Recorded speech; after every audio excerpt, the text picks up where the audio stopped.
Berangkasnya kayak berangkas zaman dulu gitu, gede banget sahabat channel. Dan berangkas ini itu diangkat 4 atau 5 orang tuh nggak ngangkat gitu. Akhirnya saya minta bantuan security sekitar kantor saya. Ya sekitar 4 orang lagi lah. Jadi 8 orang baru bisa kita angkat, ngegeser gitu. Saya mau kunci. Saya kunci pintu ruangan accounting. Itu begitu ceklek, ceklek 2 kali, itu dari dalam tuh kedengeran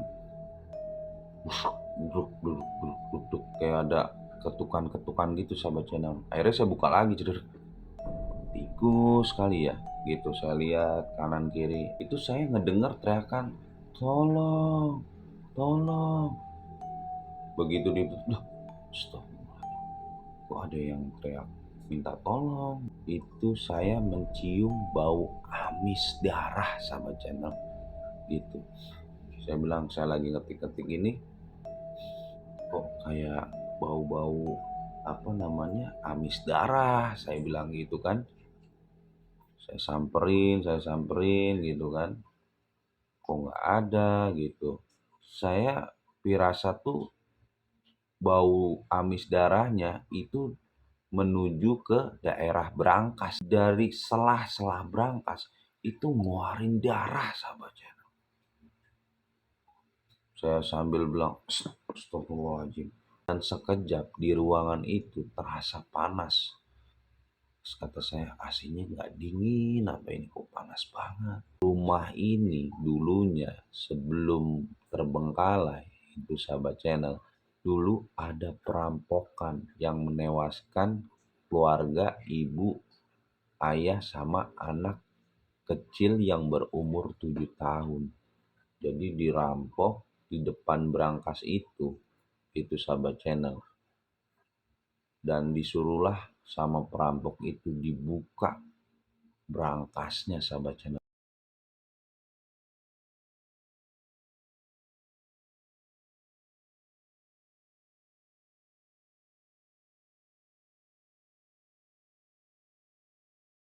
Assalamualaikum warahmatullahi wabarakatuh. Berjumpa lagi di Mitra Pemuda Channel. Terima kasih yang udah mampir dan klik video ini.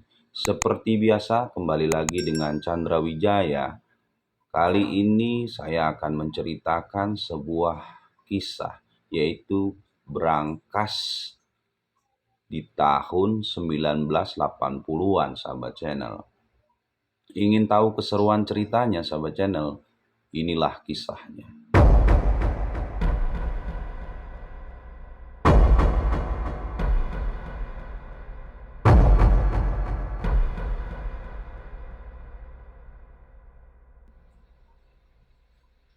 Jadi di tahun 2018 sahabat channel. Ketika itu di kantor ya sahabat channel. Posisi saya tuh sebagai administrasi keuangan proyek nih sahabat channel. Dan waktu itu kerjaannya tuh mobile, bisa ke proyek 1, ke proyek 2, ke proyek 3, dan ke proyek 4.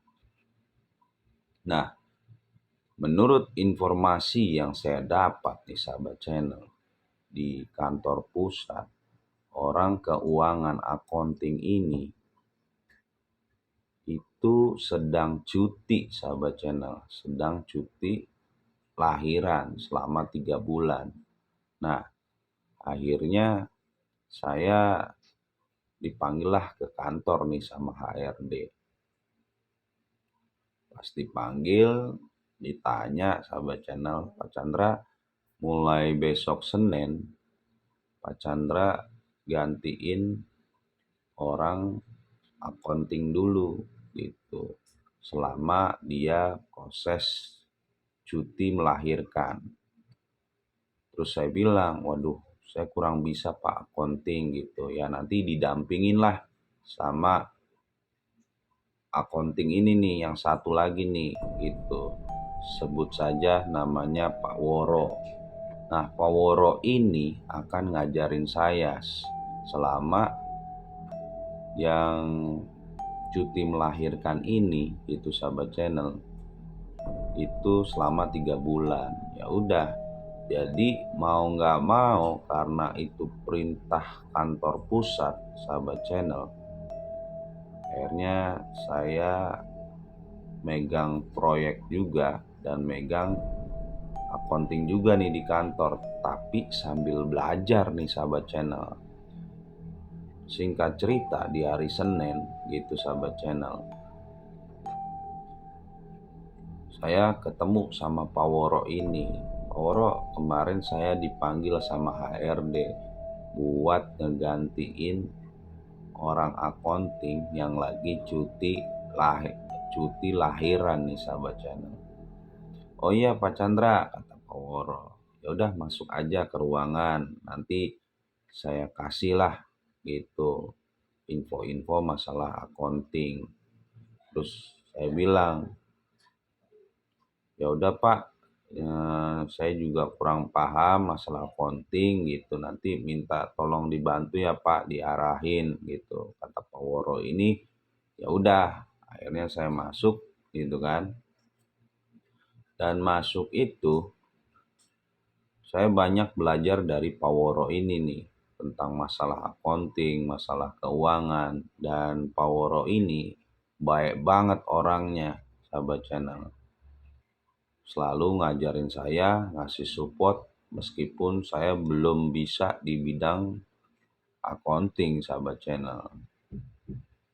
Belajar. Nah, dapatlah info dari jajaran direksi bahwa akan ditaruh sebuah brankas sahabat channel. Jadi di kantor itu akan nyimpen surat-surat berharga sama uang cash lah yang nggak begitu banyak yang buat keperluan kantor gitu sahabat channel. Akhirnya diinfoin sama pihak GA-nya itu barang itu akan datang hari ini gitu sahabat channel. Ya udah gitu. Setelah diinfokan gitu kan dari pihak resepsionis, nggak beberapa lama itu brankas datang sahabat channel.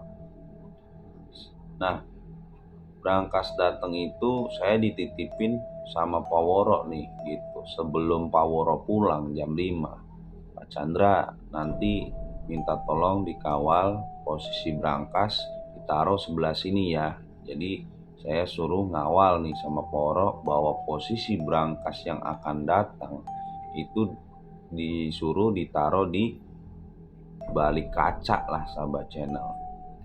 Ya udah, Pak Woronya pulang, nggak berapa lama dari resepsionis itu datang gitu kan. Saya bawa brankas tuh udah nyampe gitu. Ya udah, akhirnya saya turun tuh ke bawah sahabat channel. Alhamdulillah kantor juga pas ada liftnya lah gitu sahabat channel. Pas saya ke bawah, saya lihat gitu kan brankas itu, kok brankasnya kayak brankas zaman dulu gitu, gede banget sahabat channel. Dan brankas ini itu diangkat 4 atau 5 orang tuh nggak ngangkat gitu. Akhirnya saya minta bantuan security sekitar kantor saya. Ya sekitar 4 orang lagi lah. Jadi 8 orang baru bisa kita angkat ngegeser gitu sahabat channel. Alhamdulillahnya ada troli dari besi lah yang kuat sahabat channel. Begitu diturunin gitu brankasnya sahabat channel, didorong pakai troli gitu kan. Nah, pas saya pegang itu kondisi brankasnya tuh panas sahabat channel gitu kan. Kok panas ya? Padahal dari luar istilahnya cuman ditutup kayak kardus aja gitu kan. Tapi kok posisinya panas gitu sahabat channel brankasnya. Ya udah, akhirnya saya nggak ambil pusing, masukin ke dalam lift, naik berangkasnya, kita keluarin, masukin ke ruangan accounting itu sahabat channel, dan saya arahin gitu. Ya udah, akhirnya udah ditaruh posisinya yang disuruh sama Paworo ini sahabat channel. Ya udah, saya bilang ucapin sama security terima kasih, sama ngasih buat uang rokok lah, uang capek lah sama resepsionis, karena itu diperintahin juga sama Paworo buat ngasih yang ngangkat. Akhirnya saya beres-beres tuh sahabat channel. Pas saya beres-beres, pas saya mau kunci, saya kunci pintu ruangan accounting, itu begitu ceklek ceklek 2 kali, itu dari dalam tuh kedengeran duduk duduk duduk duduk, kayak ada ketukan-ketukan gitu sahabat channel. Akhirnya saya buka lagi, ceder, tikus kali ya gitu. Saya lihat kanan kiri gitu, oh nggak ada. Ya udah, saya kunci lagi sahabat channel. Pikir wah paling tikus atau binatang atau ngegeser doang lah, saya bilang gitu kan. Ya udah, akhirnya saya turun lah gitu. Dari turun gitu, dari ini kan ruangan accounting. Nah, ini liftnya nih sahabat channel. Saya jalan ke sini. Itu begitu mau turun, itu lift sebelum ditutup gitu. Itu saya ngedengar teriakan, "Tolong, tolong."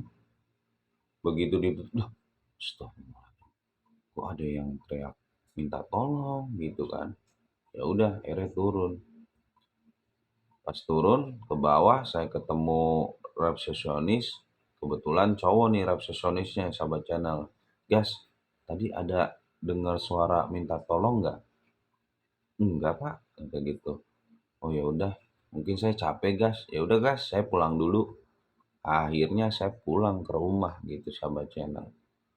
Pulang ke rumah gitu kan. Dan besok aktivitas lagi nih sahabat channel. Masuklah ke ruangan accounting gitu sahabat channel. Begitu masuk ya sahabat channel, truk gitu kan. Ya udah, saya seperti biasa buka laptop ya kan, ngerekap lagi pekerjaan proyek sama sembari belajar di ruangan accounting ini, ngegantiin orang yang cuti tadi sahabat channel. Begitu saya lagi ngerekap gitu, sama Poworo juga udah datang gitu, saya ngelihat di posisi berangkas itu, posisinya yang dari semalam sampai pagi ini itu berubah, ngegeser berangkasnya sahabat channel gitu. Kata Poro, "Kenapa Pak Chandra?" "Enggak Pak, semalam perasaan saya ngadepinnya sesuai dengan apa namanya yang diperintahin sama Poro gitu." Terus kata Poro, Nah, tadi saya juga mau ngomong, "Pak, kok Bapak ngadepinnya ke sini?" "Enggak, Pak. Semalam saya sama resepsionis sama security itu ngadepinnya memang ke arah kaca, Pak." Gitu. Deket kaca, kenapa kok ngadepinnya ke arah sini gitu. "Wah, yang bener, Pak." "Iya, Pak," saya bilang ke Paworonya. "Waduh," katanya gitu. Dan juga saya juga bingung Pak, kenapa berangkasnya ini tuh, kok berangkasnya ini zaman dulu banget Pak, gitu. Ya udah, akhirnya kata Poro, ya mungkin permintaan direksi mungkin gitu, apa bekas apa punyanya direksi kan ada yang tua juga tuh. Jadi mungkin dikasih ke sini atau dipinjemin ke sini gitu, buat sementara, kita juga nggak tahu juga gitu. Yang jelas berangkas ini bukan baru lah istilahnya. Ya udah, akhirnya kerja lagi tuh sahabat channel. Siang, akhirnya Powero bilang, "Pak Chan, saya pulang duluan ya. Nanti minta tolong rekapin masalah gaji-gaji apa namanya karyawan. Nanti Bapak rekap aja gitu." "Oh ya Pak, ikutin yang saya arahin." "Oke Pak," gitu. Akhirnya hari kedua saya training itu, saya disuruh ngerekap gitu sahabat channel. Masih training, jadi pengesahannya ya tetap Pak Woro ini yang eksekusi, kalau saya cuma bagian ngerekap aja gitu sahabat channel. Nah, setelah Pak Woro pulang, akhirnya saya lembur gitu sahabat channel. Setelah lembur gitu kan, itu saya nggak berapa lama, itu sekitar jam-jam setengah 8 malam ya sahabat channel, itu saya mencium bau amis darah sahabat channel gitu. Saya bilang, saya lagi ngetik-ngetik ini, kok kayak bau-bau apa namanya, amis darah, saya bilang gitu kan. Saya samperin gitu kan, kok nggak ada gitu. Saya pirasat tuh bau amis darahnya itu menuju ke daerah Brankas sahabat channel. Ya udah, akhirnya saya cium-cium, kok bau Brankasnya gitu sahabat channel. Nggak berapa lama, begitu saya perhatiin sahabat channel, itu dari selah-selah Brankas itu ngeluarin darah sahabat channel. Saya sambil bilang, astagfirullahaladzim. Itu buru-buru saya buka pintu, saya turun ke bawah sahabat channel. Astagfirullahaladzim, saya bilang gitu kan. Dan Brankas itu kalau dipegang tuh panas. Padahal ruangan accounting itu ber-AC. Itu ruangannya kecil, AC-nya ukuran 1 PK. Orang manusia aja dingin, tapi Brankas itu tetap panas sahabat channel. Akhirnya saya turun ngelewatin tangga exit, saya bilang sama resepsionis, gas gitu, tadi gua lihat Brankas itu ngeluarin darah bau amis gitu. Bagas bilang, ah yang bener pak, iya ayo lihat. Lihatlah kami berdua nih sahabat channel. Begitu naik lagi gitu sahabat channel, darah yang tadi keluar itu udah nggak ada, udah bersih sahabat channel. Saya juga bingung, kata Bagas, dah kok nggak ada pak, tadi saya lihat keluar gas, baunya juga aneh. Ya mungkin capek kali bapak gitu kan. Ya udah, akhirnya namanya saya masih banyak pekerjaan, ya udah mungkin ini halusinasi aja sahabat channel. Begitu saya lanjutin kerja lagi sahabat channel, lagi enak-enaknya, terus juga udah dibikinin kopi sama si Bagas, gak berapa lama itu terdengar suara minta tolong sahabat channel. Tolong, tolong gitu. Dan sekejap di ruangan itu terasa panas. Terus kata saya, AC-nya nggak dingin, apa ini kok panas banget gitu.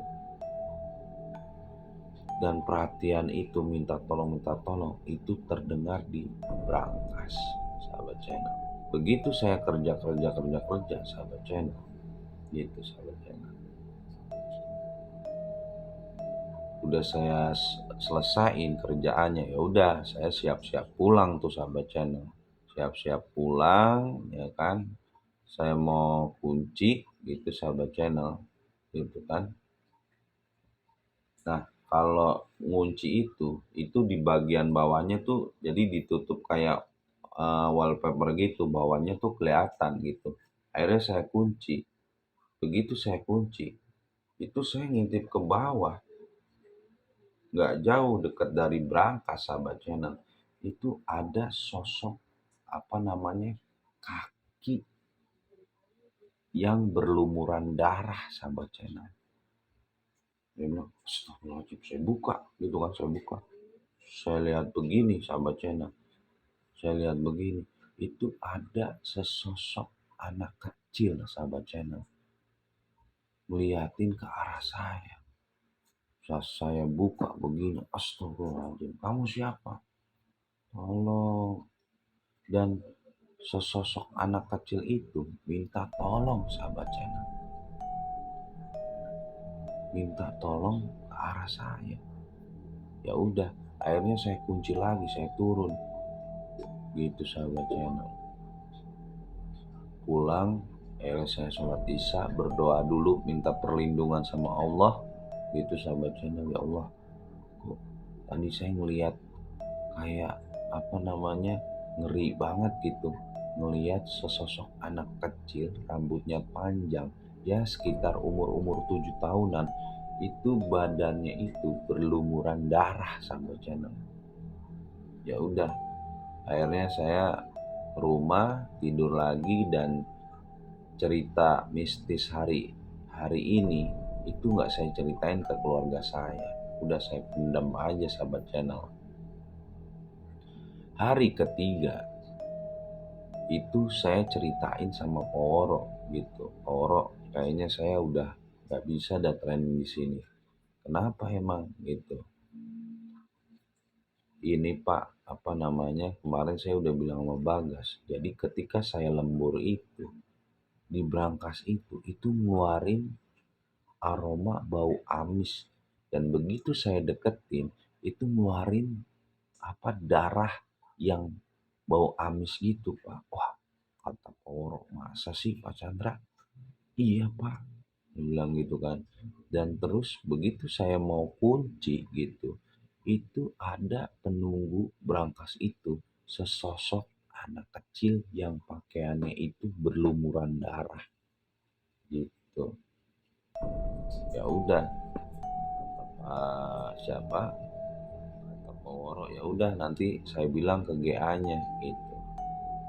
Nah, ditanyalah sama Paworo ini ke GA, bagian GA-nya yang bawa brankas itu gitu.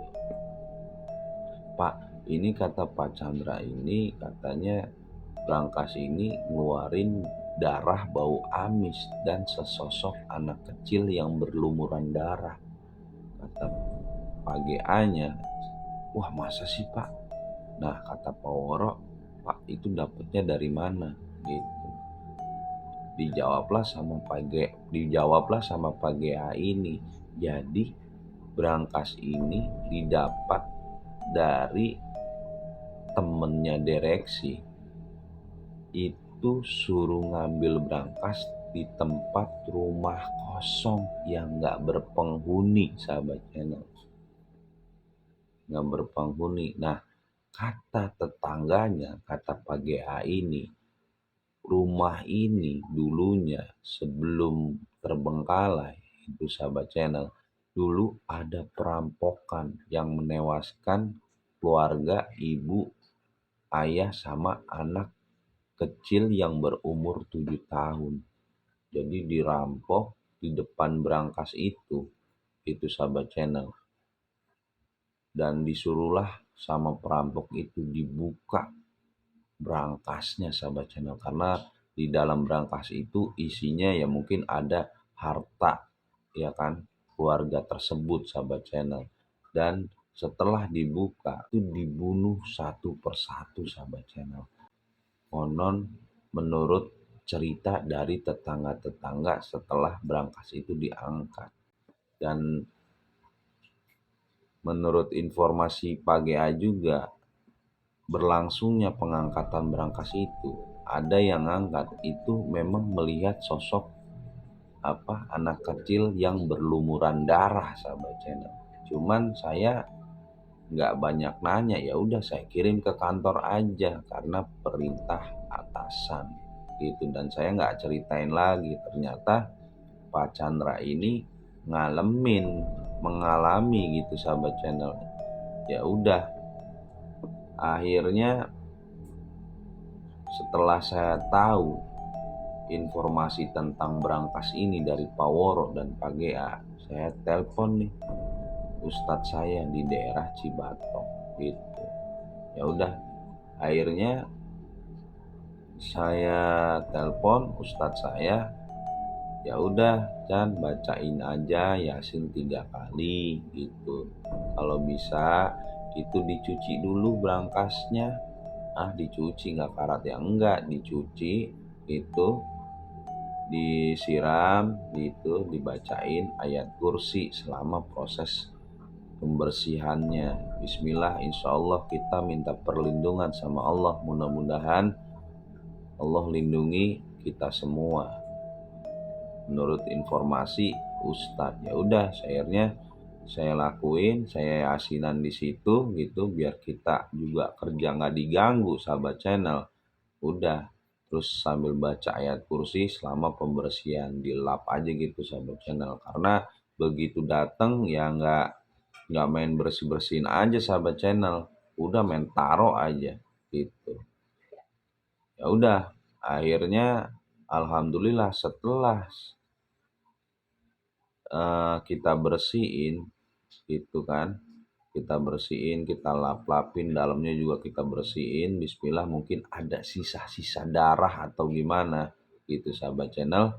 Akhirnya hari-hari berikutnya itu udah nggak ganggu saya lagi sahabat channel, alhamdulillahnya. Jadi ya buat kita semua ya, kalau ada barang yang menurut kita aneh gitu dari mana-mana, kalau bisa dibersihin dulu lah sahabat channel. Mungkin itu aja ya sahabat channel pengalaman saya, yaitu brankas yang ada di kantor yang menghantui saya. Oke, terima kasih sahabat channel, dan saya ucapkan marhaban Ramadan, masih semangat puasanya untuk sahabat channel, dan mudah-mudahan puasanya sampai lebaran dan Allah kasih keberkahan terus buat sahabat channel yang sedang melaksanakan ibadah puasa. Oke, saya pamit. Wassalamualaikum warahmatullahi wabarakatuh.